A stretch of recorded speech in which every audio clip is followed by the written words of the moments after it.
Good morning my dear students, welcome to our YouTube channel. तो आइए आज की हम क्लास जो है स्टार्ट करते हैं। आज का जो हमारा रंगारंग प्रोग्राम है उसे हम फिर से एक बार शुरू करते हैं। और हमारी इस चैप्टर में एक आज की क्लास है और इसके बाद एक क्लास और रह जाएगी।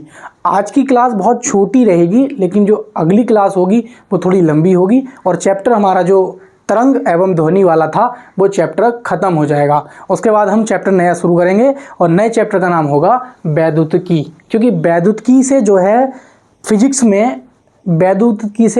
में सबसे ज़्यादा वेटेज रहता है। यानी कि ये मान लीजिए आप लोग कि 55% जो सवाल अगर पूछे जाते हैं या 40 से लेके 55% के सवाल जो पूछे जाते हैं वो वैद्युतिकी से संबंधित होते हैं। तो वैद्युतिकी इससे अगला हमारा चैप्टर रहने वाला है। और आप रेलवे, आरपीएफ या ग्रुप डी या एनटीपीसी, एएलपी टेक्नीशियन या किसी भी एग्जाम की आप तैयारी कर रहे हो जिसमें आप साइंस आती है, तो बेधड़क होकर आप चैनल को सब्सक्राइब कर लेंगे और आप निश्चिंत होकर अपने साइंस को बेहतर बनाने के लिए तत्पर रहेंगे। तो आज की क्लास का जो टॉपिक है पहला, मैक संख्या। क्या है भाई? मैक संख्या यानी कि मैक नंबर। तो आज का जो टॉपिक है हमारा क्या है? Mach number. तो मैक संख्या यानी कि मैक नंबर, ये मैक संख्या जो होती है ना, ये ध्वनि की चाल को रिप्रेजेंट करती है। क्या करती है? ये ध्वनि की चाल को रिप्रेजेंट करती है। यानी कि एक बात अच्छे से ध्यान रखेंगे, जो हमारी मैक संख्या होती है ना, मैक संख्या कभी कभी क्या होता है, इसका न्यूमेरिकल के थ्रू इसका जो है ना फॉर्मूला पूछ लेता है। तो मैक संख्या बराबर होता है वस्तु की चाल बटे होता है ध्वनि की चाल। ये बात आप लोग बहुत अच्छे से याद रखेंगे कि जो आपकी मैक संख्या होती है वो मैक संख्या होती है, क्या होती है? ध्वनि की चाल और वस्तु की चाल का क्या होती है? अनुपात होती है। ये बात आप लोग अच्छे से लिखेंगे और इस पे जो है ना स्टार लगा लेंगे, इस प्रकार से स्टार। क्योंकि जिन चीज़ों पे मैं स्टार लगा दिया करूँ तो उन चीज़ों को थोड़ा सा गहराई से समझा करो और फिर से उस पर जोर डाला करो, क्योंकि मैं बहुत इत्मीनान से पढ़ा के चल रहा हूँ और आप लोग जोर डाला करो। तो मैक संख्या बराबर होता है वस्तु की चाल बटे ध्वनि की चाल। आइए, तो एक बात और ध्यान रखेंगे कि एक मैक संख्या बराबर होता है, वो किसके बराबर होता है? ये बात ध्यान रखेंगे, ये होता है 340.29 मीटर प्रति सेकंड। या हम ये कह सकते हैं कि ध्वनि की चाल के क्या होती है? ये बराबर होती है। क्या कह सकते हैं? ध्वनि की चाल के क्या है? ये लगभग बराबर होती है। एक मैक संख्या कितनी होती है भाई? एक मैक संख्या होती है हमारी, क्या होती है? 340 मीटर प्रति सेकंड। जरा याद करो, पिछली क्लास में मैंने आपको बताया था कि 0 डिग्री सेल्सियस पर जो चाल होती है भाई, 0 डिग्री सेल्सियस पर जो चाल होती है ध्वनि की, वो कितनी होती है? 332 मीटर प्रति सेकंड। और 22 डिग्री सेल्सियस पर मैंने कितनी बताई थी? 343 मीटर प्रति सेकंड। तो 22 डिग्री सेल्सियस पे जो ध्वनि की चाल होती है 343 मीटर प्रति सेकंड, तो 3 मीटर प्रति सेकंड ही तो कम है। तो हम ये कह सकते हैं कि जो एक मैक संख्या होती है वो ध्वनि की चाल को रिप्रेजेंट करती है या उस ध्वनि की चाल के क्या है? आपस में बराबर होती है। भाई यही तो हम कह सकते हैं कि भाई एक मैक संख्या जो है वो क्या होती है? वो ध्वनि की चाल को क्या करती है? वो ध्वनि की चाल को रिप्रेजेंट करती है। ये बात आप लोग अच्छे से समझ गए होंगे। तो इस बात को थोड़ा सा गहराई से समझने की कोशिश करना कि जो हमारी मैक संख्या होती है वो क्या करती है? मैक संख्या ध्वनि की चाल को बताती है। ठीक है नहीं भाई? क्या बताती है ये मैक संख्या? क्या बताती है? ध्वनि की चाल को बताती है। ठीक है नहीं? तो ये बात आप लोग अच्छे से समझ गए होंगे, कोई दिक्कत तो नहीं है। लेकिन अब एक चीज़ समझो कि जो हमारी, ये तो आप लोग समझ गए कि भाई हाँ ये होता है मैक संख्या बराबर क्या होता है, और मैक संख्या हमारी किसको बताती है? एक मैक संख्या बराबर होता है 340 मीटर प्रति सेकंड, जो ध्वनि की चाल के बराबर होती है। लेकिन होता यह है कि जो मैक संख्या है ना, मैक संख्या, उसके आधार पर क्या है? मिसाइलें डिजाइन की जाती हैं। तो हमारे जो एक ब्रह्मोस मिसाइल का नाम सुना होगा आपने, जो भारत और रूस ने मिलकर बनाई थी। तो उस ब्रह्मोस मिसाइल को हम बोलते हैं सुपरसोनिक मिसाइल। तो कोई मिसाइल होती है हाइपरसोनिक, और कोई मिसाइल होती है सुपरसोनिक, और कोई मिसाइल होती है सबसोनिक। तो सबसोनिक कौन सी होती है, सुपरसोनिक कौन सी होती है, और हाइपरसोनिक कौन सी होती है। तो ये मिसाइलों को जो हम मैक संख्या के आधार पर डिजाइन करते हैं। तो जो ब्रह्मोस मिसाइल हमारी डिजाइन हुई है, तैयार की गई है भारत ने रूस के साथ मिलकर। रूस की एक नदी है मॉस्कोवा, और भारत की एक नदी है ब्रह्मोस, ब्रह्मपुत्र। तो उन दोनों नदियों के नामों पर ही ब्रह्मोस मिसाइल का नाम रखा गया है। इसकी जो क्षमता है वो 2.8 मेक है, और इसकी जो मारक क्षमता है वो 290 किलोमीटर है। और अगर बात करें, ये जो डिजाइन किया गया है ये भारत और रूस ने मिलकर डिजाइन किया गया है। तो यहां से भी आपके क्वेश्चन पूछे जाते हैं, लेकिन आप पढ़ेंगे मिसाइलों के प्रकार। क्या पढ़ेंगे, मिसाइल के प्रकार। चल भाई, कोई दुष्ट बैठ गया है, दुष्ट बोले तो मच्छर बैठ गया है, और वो हमें क्लास को परेशान कर देता है कि जब भी मैं क्लास शुरू करता हूं तो वो आके इस पे बैठ जाते हैं। तो लिखेंगे मिसाइल, मिसाइलों के प्रकार। क्या है भाई, मिसाइलों के प्रकार। ये आप लोग अच्छे से समझ लेंगे। देखो समझो मेरी बात को, अगर आपके पास जो, इधर लिख लेंगे हम मैक संख्या, मैक संख्या नहीं ऐसी रहने दो। अगर आपकी जो मारक क्षमता है, जो मिसाइल की जो चाल है, तो 0.8 मेक से क्या है, मेक से कम है, 8 मेक से क्या है, कम है, तो कौन सी मिसाइल बोलेंगे उसको। यदि 0.8 मेक व 1.2 मेक के बीच में है, इतनी मेक है उसकी चाल ध्वनि की, तो उसे कौन सा बोलेंगे। या 1.2 से लेके 5 मेक के बराबर है, 1.2 से 5 मेक के बराबर है, या 5 मेक से क्या है, 5 मेक से क्या है ध्वनि की चाल अधिक है, अधिक है। तो ये 4 मिसाइलें हैं, इनके नाम आप लोग अच्छे से लिखेंगे। अगर 8 मेक से आपकी कोई मिसाइल है और उसकी मारक क्षमता मान लीजिए कम है, तो उसे हम बोलेंगे सबसोनिक। क्या बोलेंगे उसको, सबसोनिक, सब सोनिक मिसाइल, सबसोनिक।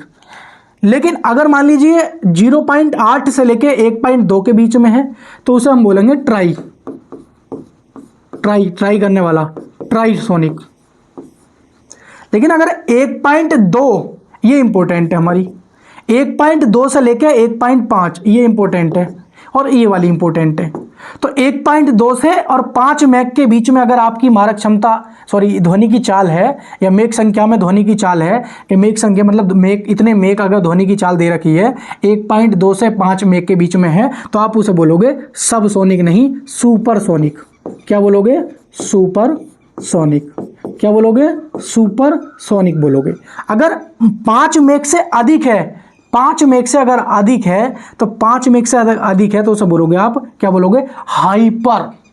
क्या बोलोगे, हाइपरसोनिक। इन चीज़ों को आप समझो और अच्छे से गहन में डालो। आप लोग समझ गए हो कि मैक संख्या क्या होती है हमारी। भाई मैक संख्या क्या होती है, मैक संख्या होती है हमारी ध्वनि की चाल को जो रिप्रेजेंट करती है, ध्वनि की चाल को क्या करती है, जो रिप्रेजेंट करती है। तो मैंने क्या बताया, मैंने ये बताया कि एक मैक संख्या किसके बराबर होती है, 340 मीटर प्रति सेकंड के, जिसको हम ध्वनि की चाल बोलते हैं। कि यदि आपकी जो ध्वनि की चाल है वो 8.8 मेक से कम है तो सबसोनिक बोलेंगे। अगर 1.2 यानी कि 1.5 के आसपास हो गई, यानी कि 1 सवा या से और 5 मेक के बीच में अगर आपकी मारक क्षमता है, 2 मेक हो, 3 मेक हो, 2.5 मेक हो, 4 मेक हो, 4.5 मेक हो, अगर 5 मेक भी है तो आप सुपरसोनिक कह सकते हैं। लेकिन जैसे ही 5 मेक से ऊपर चली जाती है ध्वनि की चाल तो उसे हम बोलेंगे हाइपरसोनिक मिसाइल। तो मैंने बताया था कि मिसाइलों के प्रकार यहां से पूछ लिया जाता है मेक संख्या के आधार पर, तो इन्हें भी अच्छे से नोट कर लेंगे। तो इन्हें नोट करने के बाद आप लोग 1-2 पॉइंट है उनको लिख लेंगे, वो मैं बता देता हूं, ठीक है। लेकिन पहले हम पढ़ेंगे ब्रह्मोस मिसाइल के बारे में। तो मैं इसको छोटा कर देता हूं, ब्रह्मोस मिसाइल। तो यहां से भी क्वेश्चन पूछ लिया जाता है, क्या है, ब्रह्मोस। अरे चल भाई, ब्रह्मोस मिसाइल, ब्रह्मोस मिसाइल। तो ब्रह्मोस मिसाइल के बारे में हम जानेंगे कि ब्रह्मोस मिसाइल ये क्या थी। तो ध्यान रखेंगे, ब्रह्मोस मिसाइल कुछ इस प्रकार से बनाई गई थी, इस प्रकार से, ये इस प्रकार से थी, ठीक है, इस प्रकार से थी, और ये ब्रह्मोस मिसाइल थी, और इसके अंदर नाम पड़ा हुआ था ब्रह्मोस, ब्रह्मोस, ठीक है। स्पेलिंग मिस्टेक हो तो माफी चाहता हूं। ब्रह्मोस मिसाइल हमारी ये तैयार हो गई है। अगर इसकी पूछेगा कि मारक क्षमता, मारक क्षमता कितनी थी, और इसकी चाल पूछेगा कि भाई इसकी चाल कितनी थी, और ये निर्माण यानी कि बनाई थी, निर्माण किसने किया था, निर्माण, ये पूछेगा आपसे। तो ये अगर पूछेगा तो मारक क्षमता है 290 किलोमीटर, और चाल इसकी होती है 2.8 मेक के बराबर, 2.8 मेक है। देखो मैंने बताया था कि 1.2 से लेके 5 मेक के बीच में है तो उसे हम सुपरसोनिक बोलेंगे। तो ये हमारी कौन सी है, ये सुपरसोनिक मिसाइल है। कौन सी है ये ब्रह्मोस, सुपरसोनिक। तो निर्माण किसने किया था इसका, भारत और प्लस रूस ने। लेकिन अगर हम इसके प्रकार की बात करें तो ये प्रकार है, ये प्रकार कौन सी का है, तो ध्यान रखेंगे इसे बोलेंगे हम सुपरसोनिक। क्या बोलेंगे इसको, supersonic, supersonic, supersonic missile, supersonic missile. तो बात समझ में आ गई। तो ब्रह्मोस से भी पूछ लिया जाता है कि सुपरसोनिक इसका जो ये जो इसका निर्माण किया गया था ब्रह्मोस मिसाइल का, तो हमारी क्या थी, भारत की कौन सी नदी है भाई, भारत की हमारे पास नदी है ब्रह्मपुत्र। क्या है भाई, ब्रह्मपुत्र, ब्रह्मपुत्र नदी।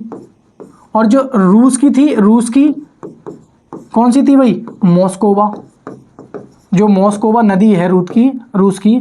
तो इन दोनों नदियों के नाम के आधार पर ही इस ब्रह्मोस मिसाइल का, यानी कि मोस्कोवा, मोस जो लिया गया है रूस से जो नदी है, और ब्रह्म जो नाम लिया गया है वो ब्रह्मपुत्र नदी से लिया गया है, जो कि हमारी भारत की नदी है, ठीक है। तो ये इसीलिए कहते हैं कि भारत और रूस ने मिलकर क्या है, इस ब्रह्मोस मिसाइल का निर्माण किया है।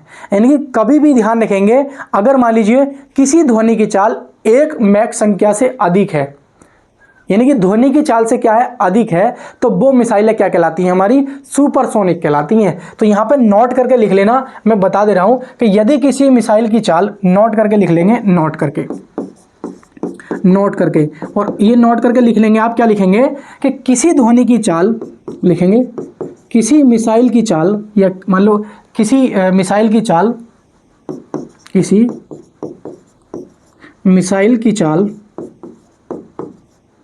मिसाल, ठीक है, ध्वनि की चाल से, ध्वनि की चाल से अधिक होती है, अधिक होती है, तो उसे सुपरसोनिक मिसाइल कहा जाता है। क्या कहता है, सुपर सोनिक मिसाइल कहा जाता है। भाई यही तो हमने बात बताई है, भाई ये वाली जो बात बताई है ये बताइए कि 1.2 मैक संख्या है, तो 1 पॉइंट ध्वनि की चाल क्या होती है, 1 मैक के बराबर। तो 1 पॉइंट, बात वही आ गई ना कि 1.2 मैक से अगर ज़्यादा किसी की चाल है तो वो क्या कहलाई जाएगी, सुपरसोनिक मिसाइल कहलाई जाएगी। क्या कहलाई जाएगी, वो सुपरसोनिक मिसाइल कहलाई जाएगी। ये बात ध्यान रखेंगे। तो ब्रह्मपुत्र जो ब्रह्मोस मिसाइल आपको समझ में आ गई, आपको ये पता चल गया कि subsonic, trisonic, supersonic, hypersonic missile किनको कहते हैं, इनकी क्षमता कितनी होती है, स्पीड कितनी होती है, और मेक संख्या। तो ये 3 क्वेश्चंस आपके ये ऐसे हैं जो आपको भर भर के एग्जाम में मिलते हैं, ये पता नहीं कहां से आ जाए, ठीक है। तो आइए आप लोग इसका स्क्रीनशॉट ले लीजिए, स्क्रीनशॉट ले लोगे तो शायद आप क्या है समझ पाओ, बाद में रिवाइज करने में आसानी होती है। मैं इसके नोट्स नहीं देता हूं, ये मैं पहले ही बता रहा हूं, क्योंकि नोट्स आप लोगों को खुद बनाने होंगे। जब नोट्स आप लोग खुद नहीं बनाएंगे तो काम नहीं चलेगा। तो इसलिए आप क्या करेंगे, नोट्स खुद बनाइए। मैं आपको सजेस्ट करता हूं, क्योंकि नोट्स खुद बनाइए। जब मैं आपको पढ़ाता हूं तो मैंने भी खुद पहले रिसर्च की है, नोट्स बनाए अच्छे से, कई बार बनाए, 2 बार 3 बार 4 बनाए। तो धीरे धीरे क्या है, मुझे अनुभव होता चला गया कि चीज़ें ऐसे इस पैटर्न में रखते हैं, तो वैसे टीचर बन जाते हैं। लेकिन आप लोगों को क्या, टीचर नहीं बनना, आपको स्टूडेंट बनना है। तो स्टूडेंट को क्या है, रिवाइज करने में आसानी होती है, नोट्स बने होते हैं, तो आपको क्या है, नोट्स बना के रख लेने हैं। बात समझ में आ रही है? तो आप लोगों को क्या है, नोट्स बना के रख लेने हैं। आइए हम पढ़ेंगे डॉपलर प्रभाव, यानी कि ध्वनि का डॉपलर प्रभाव। क्या पढ़ेंगे? नेक्स्ट टॉपिक है, बहुत इंपॉर्टेंट है, लिखेंगे ध्वनि का डॉपलर प्रभाव। ध्वनि का डॉपलर प्रभाव, ये बहुत इंपॉर्टेंट है, इसको आप अच्छे से समझेंगे। ध्वनि का डॉपलर प्रभाव यानी कि Doppler effect, Doppler effect on sound of speed. Doppler effect on sound of speed यानी कि ध्वनि का डॉपलर प्रभाव, ये बात आप अच्छे से समझेंगे। तो समझने की आप पूरी कोशिश करना, मैं समझाने का पूरा प्रयास करूंगा। देखो इधर देखो, मान लीजिए ये कोई हमारा क्या है भाई, ये रास्ता है, ये रास्ता है, ठीक है, कोई दिक्कत नहीं है। अब ये रास्ता है तो इस पर क्या है, ये गाड़ी है हमारे पास, ये मान लो कोई गाड़ी है, ये हमारे पास गाड़ी है और इसमें ये टायर हैं इसके, और ये गाड़ी है और इस पे क्या है, ये टायर है, ठीक है, समझते रहियो। ये मान लीजिए कोई रेलगाड़ी है और इस पे एक हॉर्न लगा हुआ है इस प्रकार से, ये इस प्रकार से हॉर्न लगा हुआ है और एक इस प्रकार से हॉर्न लगा हुआ है पीछे की तरफ। समझते रहना मेरी बात को। ये हमारे इसमें क्या है, शीशे बनने हैं ये, ठीक है, ये और इसकी गाड़ी की ये हेडलाइट है और ये गाड़ी इस तरफ जा रही है। तो गाड़ी जब ये इस तरफ जा रही है तो एक व्यक्ति क्या है, इधर खड़ा है और एक व्यक्ति क्या है, इधर खड़ा है। तो मैं इसको थोड़ा सा इधर कर लेता हूं ताकि खूब अच्छे से आप लोग क्या है समझ पाएं। पहले आपको समझाना जरूरी है ना, सारा का सारा खेला, ठीक है। तो एक व्यक्ति क्या है, इधर खड़ा है और एक व्यक्ति मान लीजिए इधर खड़ा है। समझो, मैं व्यक्ति बना देता हूं, मान लीजिए कोई ये चिंटू है और ये चिंटू यहाँ पे आपको अच्छे से आपको क्या है दिख रहा होगा, ये दिख रहा होगा और इसके ये कान है, ठीक है। और एक चिंटू मान लो इधर खड़ा है, ये इसकी आंखें हैं और ये दांत निकाल रहा है, ठीक है, नहीं क्या निकाल रहा है, ये दांत निकाल रहा है। अब ये क्या है, इसे हम बोलेंगे श्रोता, क्या बोलेंगे, श्रोता। और ये क्या है हमारे पास, ये है हमारे पास स्रोत, यानी कि ये सोर्स है और ये क्या है, श्रोता है। बात समझ में आ रही है? अब होगा ये कि अगर मान लीजिए ये हॉर्न है, ये हॉर्न है, मान लीजिए ये मान लीजिए हॉर्न है, अगर ये इधर को गाड़ी जा रही है और हॉर्न मार रही है और ये व्यक्ति इधर को आ रहा है, तो जब ये पास आएंगे तो क्या होगा, और यहाँ पे क्या है, गाड़ी इधर को जा रही है, गाड़ी जा रही है इधर को, लेकिन ये व्यक्ति यहीं खड़ा हुआ है, तो ये मान लो कि ये एक तरह से ये हो जाएगा ना कि ये इधर को जा रही है, लेकिन साउंड क्या है, इधर को जा रहा है, और ये व्यक्ति क्या है, ये भी इधर को सुन रहा है। बात समझ में आ रही है?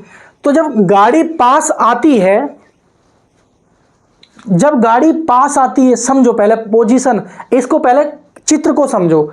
ये गाड़ी इस समय ट्रेन इधर को जा रही है, ये व्यक्ति वहीं खड़ा है जो देख रहा है कि हाँ ट्रेन जा रही है, और एक व्यक्ति इधर खड़ा है कि ट्रेन यहाँ पास में आ रही है और मैं गाड़ी पे बैठूंगा, कुछ ऐसी स्थिति है।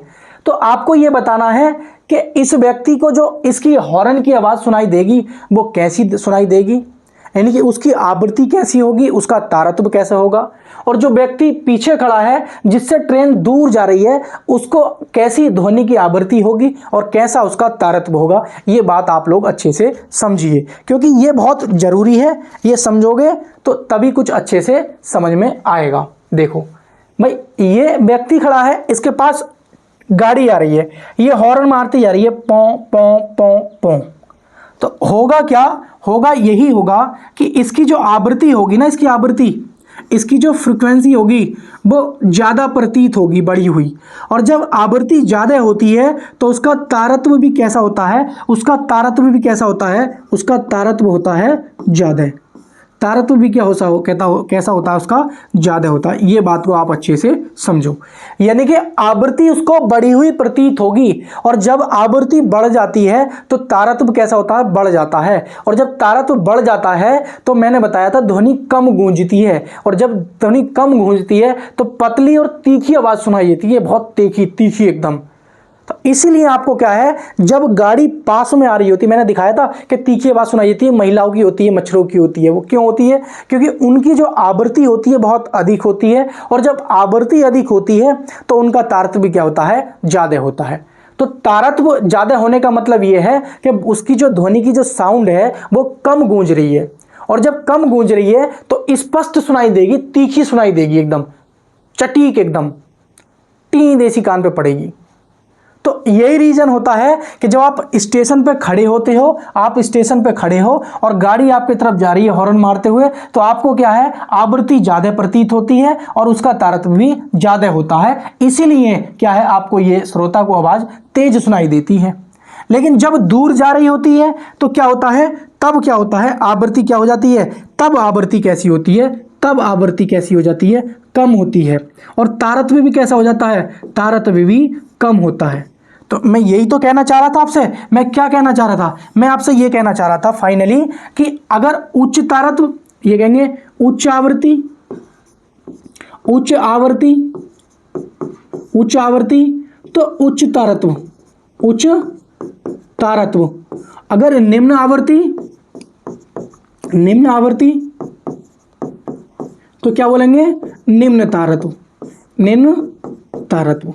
बात समझ में आ गई, नहीं आएगी? ये पॉइंट मैंने जो लिखा है ये वाला, इसको आप पूरी तरीके से नोट कर लेना, स्टार लगा के लिख लेना, स्टार लगा के। तो मैंने क्या बताया आप लोगों को कि उच्च आवृत्ति तो उच्च तारत्व, निम्न आवृत्ति तो निम्न तारत्व। एक प्रश्न है, मैं आपको इसी में लिख के समझाता हूं और आप लोग मुझे उसका आंसर देना। आप लोग, ये डॉपलर का प्रभाव था, लेकिन पहले आप इस डॉपलर प्रभाव की डेफिनेशन लिखोगे तभी आपको समझ में आएगा, क्योंकि कभी कभी क्या है, इसकी डेफिनेशन भी पता होनी चाहिए। तो डेफिनेशन लिखोगे, जब स्रोत एवं श्रोता के बीच में होने वाली सापेक्ष गति, श्रोता और स्रोत के बीच होने वाली सापेक्ष गति में होने वाले परिवर्तन को ही डॉपलर प्रभाव कहते हैं। तो लिखेंगे श्रोता, भाई श्रोता एवं स्रोत एवं श्रोता एवं स्रोत के बीच सापेक्ष गति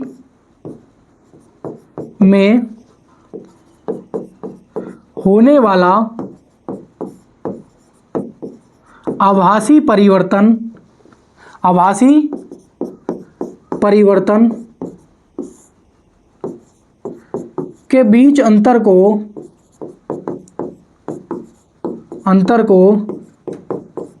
ध्वनि का डॉपलर प्रभाव कहते हैं, ध्वनि का डॉपलर प्रभाव कहते हैं। ये बात समझ में आ गई कि श्रोता एवं स्रोत के बीच सापेक्ष गति में होने वाले जो आभासी परिवर्तन होता है, तो उसके बीच में जो क्या है, परिवर्तन होता है, उस ध्वनि के परिवर्तन को ही डॉपलर प्रभाव कहते हैं। बात समझ में आई नहीं आई? तो ये था हमारा ध्वनि का डॉपलर प्रभाव। यहां से क्वेश्चन पूछ लिया जाता है साउंड एंड वेव वाले चैप्टर में। तो आइए एक प्रश्न मैं आपसे और पूछता हूं, एक प्रश्न पूछूंगा और मैं इधर पूछता हूं आपसे, ठीक है? बताना है आपको बताना है, एक ट्रेन प्लेटफॉर्म पर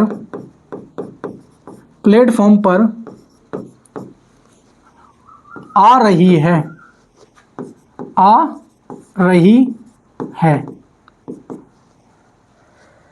प्लेटफॉर्म पर खड़े व्यक्ति, प्लेटफॉर्म पर खड़े व्यक्ति को ध्वनि कैसी सुनाई देगी, बताओ मुझे, कैसी सुनाई देगी। ऑप्शन लिखेंगे इसके, ऑप्शन नंबर 1 उच्च आवृत्ति की, नंबर 2 लिखेंगे निम्न आवृत्ति की,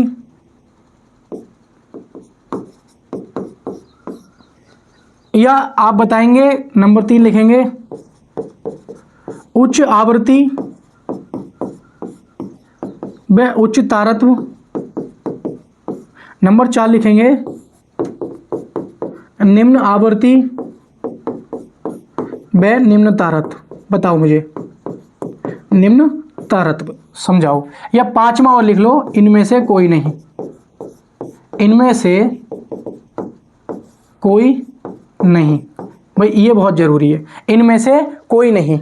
उच्च आवृत्ति या निम्न आवृत्ति की, या उच्च तारत्व, उच्च आवृत्ति, उच्च तारत्व, निम्न आवृत्ति, निम्न तारत्व, या इनमें से कोई नहीं। तो मैंने अभी समझाया है, इधर समझो कि जब कोई व्यक्ति प्लेटफॉर्म पर खड़ा है और उसके साइड में क्या है, कोई गाड़ी आ रही है, उसके पास गाड़ी आ रही है, तो आवृत्ति क्या है उसकी ज्यादा होती है और तारत्व भी क्या है, ज्यादा होता है। तो जब आवृत्ति बढ़ी हुई महसूस होती है, क्योंकि ये आभासी परिवर्तन है, तो जब आवृत्ति बढ़ी हुई प्रतीत होती है तो उसका तारत्म्य भी कैसा होगा, ज्यादा होगा। तो ये आभासी परिवर्तन है हमारा डॉपलर प्रभाव जो है ध्वनि का, ठीक है। तो इसमें क्या हो जाएगा, क्या उच्च आवृत्ति होगी, सही बात है भाई, उच्च आवृत्ति होगी, बिल्कुल सही बात है, जब पास में आएगी। क्या निम्न आवृत्ति होगी, ये कहोगे आप गलत है भाई, ये क्या कहोगे आप, गलत है ये, ठीक है। लेकिन उच्च आवृत्ति उच्च तारत्व, हाँ ये भी सही बात है। और निम्न आवृत्ति निम्न तारत्व, ये गलत है भाई, इनमें से कोई नहीं, ये भी गलत। तो अब इन दोनों में आप राइट आंसर ये लगाओगे, उच्च आवृत्ति उच्च तारत्व, उच्च आवृत्ति उच्च तारत्व, यानी कि ऑप्शन नंबर क्या हो जाएगा, डी ऑप्शन क्या हो जाएगा आपका, डी ऑप्शन आपका सही हो जाएगा, उच्च आवृत्ति उच्च तारत्व। तो आई होप आपको बहुत अच्छे से समझ में आ गया होगा कि मिसाइल यानी कि मैक संख्या क्या होती हैं, और जो हमारा ध्वनि का डॉपलर प्रभाव था ये बहुत अच्छे से आप लोगों को समझ में आ गया होगा। इसका आप स्क्रीनशॉट ले लेंगे, और मैं तो यही कहूँगा स्क्रीनशॉट ले लेना और अपने नोट्स कॉपी में बना लेना। कोशिश यही करता हूँ कि इस तरीके से पढ़ाया जाए कि आपको नोट्स बनाने की ज़रूरत पढ़े तो, लेकिन ज़्यादा मुशक्क़त उठाने की ज़रूरत ना पड़े। मैं खुद नोट्स बनाता हूं और उसके बाद क्या है, मैं नोट्सों को अच्छे प्रॉपर वे में यहाँ पे छाप देता हूं। तो आपको केवल जैसे मैं बनाता हूं वैसे ही टॉपिक्स वाइज आप नोट कर लिया करना, फिजिक्स बहुत बेहतरीन हो जाएगी। ये मैं आपको, छोटा भाई समझ लो या बड़ा भाई समझ लो या बराबर का भाई, आपको विश्वास दिलाता हूँ, ठीक है। आइए तो मिलेंगे नेक्स्ट क्लास में। एक क्लास और रह गई है इसकी, लेकिन वो क्लास बहुत वेरी इंपॉर्टेंट है, तो उसको लेना ना भूलें, ठीक है साथियों। मिलेंगे नेक्स्ट क्लास में, तब तक के लिए नमस्कार, जय हिंद साथियों।